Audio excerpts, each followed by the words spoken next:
ဘာကိုသုံးပြီးတော့ Facebook မှာဒီကြော်ညာ post ပဲဖြစ်ဖြစ်ကိုယ့်ရဲ့နော် photo content လေးတစ်ခုဖန်တီးလေးပဲဖြစ်ပါတယ်အဲ့တော့ Canva ကတော့ဖုန်းနဲ့လည်းသုံးပြလို့ရတယ်ကွန်ပျူတာနဲ့လည်းသုံးပြလို့ရတယ်ဒါကတော့ဖုန်းနဲ့သွားရင်းလာရင်လွယ်တကူသုံးလို့ရအောင်လို့ဖုန်းနဲ့သုံးတဲ့နည်းလေးကိုပဲဒီဗီဒီယိုမှာပြပြသွားမှာပါကွန်ပျူတာနဲ့သုံးတဲ့တွေလည်းဒီတိုင်းပါပဲကွန်ပျူတာထဲမှာနည်းနည်းလေးနေထားလေးနဲ့ screen လေးကွာသွားတာပဲရှိပါတယ်အဲ့တော့ Canva application လေး down ပြီးသွားရင်ဒီ Canva လေးကိုဝင်လိုက်မယ်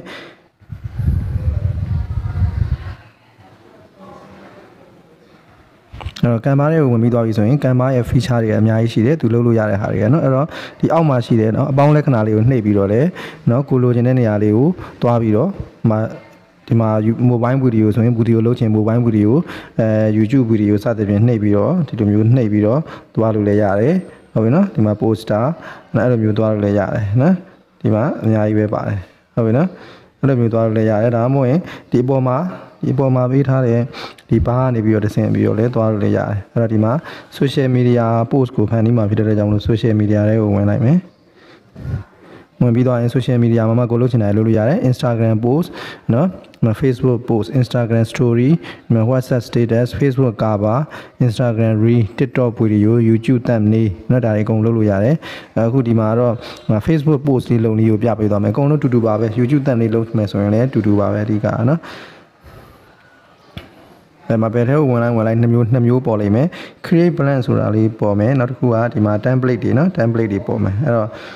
ကိုလုပ်ချင်တဲ့ post ရဲ့ပုံစံကဒီ template တွေနဲ့ဆင်တယ်ဆိုရင်ဒီ template တွေရဲ့နော်အလုပ်ပြီးသားဟာလေးကိုလုပ်ချင်တဲ့ဟာလေးအစားထိုးပြီးတော့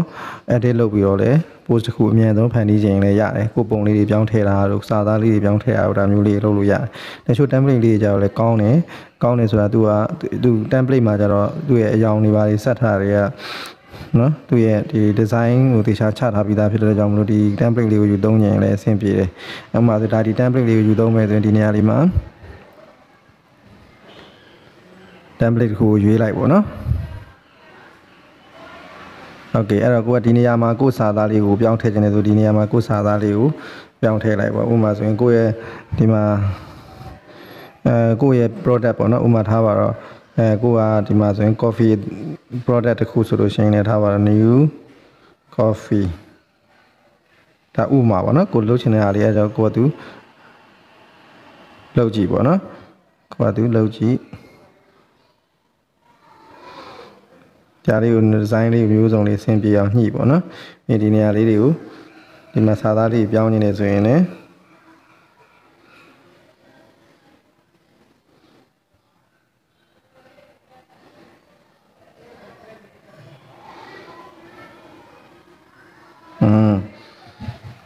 ဒီမှာ join down ဆိုတဲ့နေရာမှာပိုင်now ဘာလို့လဲကိုနဲ့ဆိုင်တဲ့ဟာလေးတွေဒီမှာကိုဖုန်းနံပါတ်တွေစသဖြင့်ဒါဗီဒီယိုရှင်းတော့မှမလို့မပြောတော့ဘူးเนาะဒီမှာကိုရဲ့ပုံလေးတွေဒီမှာထပ်ပြီးတော့ထည့်ခြင်းနေဆိုရင်လည်းဒီမှာ elements မှာဒီမှာကို coffee နဲ့ဆိုင်တဲ့ဟာလေးထည့်ခြင်းနေဆိုရင်လည်းဒီမှာထည့်နောက်ကိုရဲ့ upload လုပ်ပြီးတော့ကိုပုံတွေ upload လုပ်ပြီးရင်လည်းဒီမှာထည့်လို့ရနော်ဒါဖုန်းနံပါတ်ပေါ့နော်စိတ်ကြိုက်လုပ်လို့ရပါတယ်ဒီလိုလေးလုပ်လိုက်လည်းရတယ်နော်ဒါဆိုလွယ်ပါတယ်ကိုယ့်ရဲ့ပုံတွေကိုထည့်ခြင်းနေဆိုရင်ကိုယ့်ရဲ့ product ပုံကိုထည့်ခြင်းနေဆိုဒီ upload ကိုနှိပ်ပြီးတော့ကိုကဓာတ်ပုံရိုက်ထားတဲ့ဖုန်းထဲကနေပြီး upload ကိုလုပ်လို့ရတယ်ဒါပြီးသွားပြီဆိုလို့ရှိရင်တော့ဒီပုံလေးကို down မယ်ဆိုရင်ဒီကနေ down လိုက်လို့ရတယ်ဒါဆိုရင်ကို Facebook post မှာတင်လို့ရတယ်နော် Facebook post နဲ့ Canva နဲ့ကိုချိန်ထားရင်တန်းပြီးတော့မှ Facebook ကို upload လုပ်လို့ရပါသေးတယ်အဲ့တော့ဒါကတော့ template ကိုသုံးပြီးလုပ်တဲ့နည်းပေါ့နော်ဒီမှာ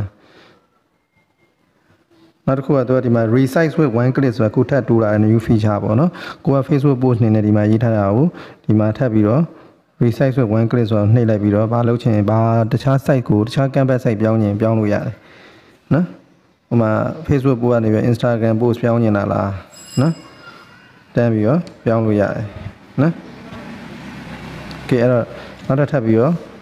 blank အနေလုပ်ချင်တယ်ဆိုလို့ရှိရင်လည်းဒီမှာအပေါ်ဆုံးကိုသွားပြီးတော့ဒီမှာ create blank ဆိုတာကိုသွားပြီးတော့